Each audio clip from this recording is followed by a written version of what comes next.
Niché au cœur de l'Asie du Sud-Est, le Laos est un pays enclavé d'une beauté envoûtante et d'une profonde tranquillité. Connu comme le pays du million d'éléphants, le Laos évoque un charme intemporel. Ses paysages verdoyants, ornés de montagnes majestueuses et de rivières sinueuses, cachent des temples anciens et des cultures vibrantes. Le Mékong, artère vitale de l'Asie du Sud-Est, traverse le Laos, le reliant à ses voisins et façonnant son destin. Le Laos possède une histoire riche, intimement liée à l'ascension et à la chute de royaumes.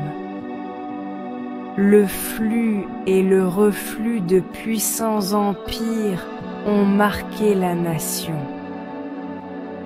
Malgré les nombreux défis rencontrés, le peuple laotien a su préserver son identité culturelle unique et accueille les visiteurs à bras ouverts et avec des sourires chaleureux. Au Laos, le temps semble s'écouler à un rythme différent. La douceur de vivre y est un répit bienvenu face à l'agitation du monde moderne. C'est un lieu où les traditions ancestrales sont encore honorées, où les croyances spirituelles imprègnent le quotidien d'un sentiment de paix et d'harmonie. Rejoignez-moi pour un voyage à la découverte des trésors cachés du Laos. Ensemble, explorons son histoire captivante, ses festivals vibrants et ses pratiques culturelles uniques. Plongeons dans le monde enchanteur des traditions laotiennes. Le Mékong a joué un rôle crucial dans le destin du Laos. Ses rives fertiles ont nourri les premières colonies, favorisant l'épanouissement d'une civilisation florissante. Le fleuve a servi de voie commerciale essentielle, reliant le Laos à des contrées lointaines et facilitant les échanges culturels. L'histoire du Laos est inextricablement liée à celle de l'ancien empire Khmer, dont l'influence s'étendait sur une grande partie de l'Asie du Sud-Est. Les sculptures complexes et les structures imposantes qui parsèment le paysage laotien témoignent encore aujourd'hui de la prouesse architecturale des Khmers. Le premier royaume laotien, connu sous le nom de Lan Xang, a émergé au XIVe siècle, unifiant diverses principautés laotiennes sous l'égide d'un seul dirigeant. Le roi Phan Gum, figure légendaire de l'histoire laotienne, est considéré comme le fondateur de Lan Xang. Signifiant « pays du million d'éléphants », Lan Xang a prospéré en tant que royaume puissant, réputé pour ses prouesses militaires, ses réseaux commerciaux florissants et son adhésion au bouddhisme Theravada. Le règne du roi Phan Gum a marqué le début d'un âge d'or pour Lan Xang. Il a établi Vientiane comme capitale et a présidé à une période de prospérité et d'épanouissement culturel sans précédent. Le bouddhisme Theravada, introduit au Laos des siècles auparavant, a prospéré sous son patronage, devenant la religion officielle du royaume. L'influence de l'Ansang s'étendait au-delà de ses frontières, englobant des régions appartenant aujourd'hui à la Thaïlande, au Vietnam et au Cambodge. La situation stratégique du royaume le long d'importantes routes commerciales a généré une grande richesse et facilité les échanges culturels.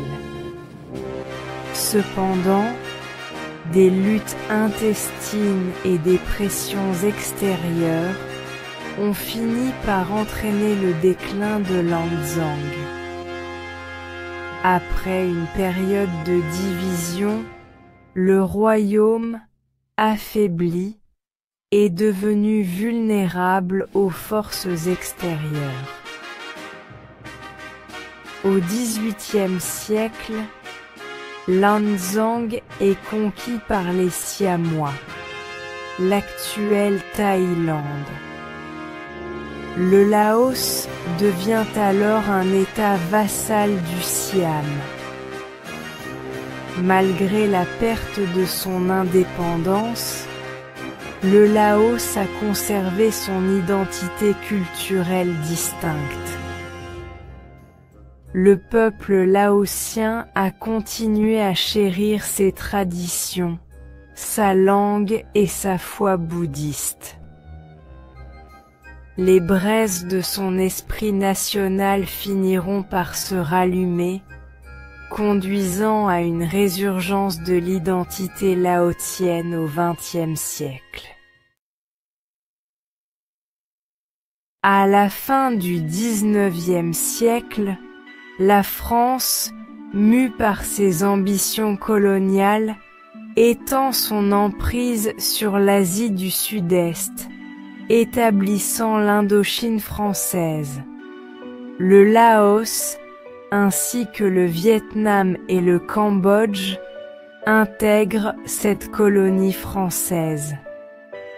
La période française apporte des changements significatifs au Laos, introduisant de nouvelles infrastructures, des systèmes administratifs et des institutions éducatives. Cependant, le peuple laotien n'accepte jamais pleinement la domination française. Les sentiments nationalistes se renforcent, alimentés par un désir d'autodétermination. Pendant la Seconde Guerre mondiale, le Japon occupe le Laos, affaiblissant davantage le contrôle français. Après la guerre, le Lao Isara, un mouvement nationaliste, déclare l'indépendance du Laos vis-à-vis de la France en 1945.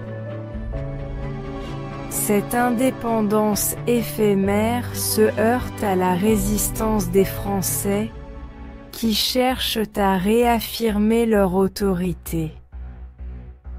Après des années de lutte, le Laos accède enfin à la pleine indépendance en 1953. Le chemin vers l'indépendance est ardu, marqué par les conflits et l'instabilité politique. Pris dans les affres de la guerre froide, le Laos se retrouve impliqué dans la guerre du Vietnam. Ce conflit a eu un impact dévastateur sur le pays, laissant derrière lui un héritage de munitions non explosées qui continue de représenter une menace aujourd'hui encore. Le bouddhisme Theravada n'est pas simplement une religion au Laos, c'est un mode de vie. Il imprègne tous les aspects de la culture laotienne, des rituels qui marquent les étapes importantes aux routines quotidiennes de ses habitants. Les enseignements bienveillants du Bouddha mettent l'accent sur la compassion, la pleine conscience et la quête de l'illumination. Les temples bouddhistes, appelés Wats, sont omniprésents au Laos. Ils servent de centre de pratique spirituelle, d'éducation et de vie communautaire. Les moines vêtus de safran, spectacle familier au Laos, inspirent un profond respect. Ils jouent un rôle essentiel dans la préservation du patrimoine spirituel du pays. Les enseignements du bouddhisme sont profondément ancrés dans la psyché laotienne. Ils favorisent un sentiment de paix intérieure, d'acceptation et d'interdépendance. Les principes du karma et de la réincarnation influencent les croyances sur la vie, la mort et la renaissance. L'influence du bouddhisme Theravada est évidente dans les nombreuses fêtes qui rythment le calendrier laotien. Ces célébrations hautes en couleurs sont l'occasion de se recueillir spirituellement, de faire des actes méritoires et de renforcer les liens communautaires.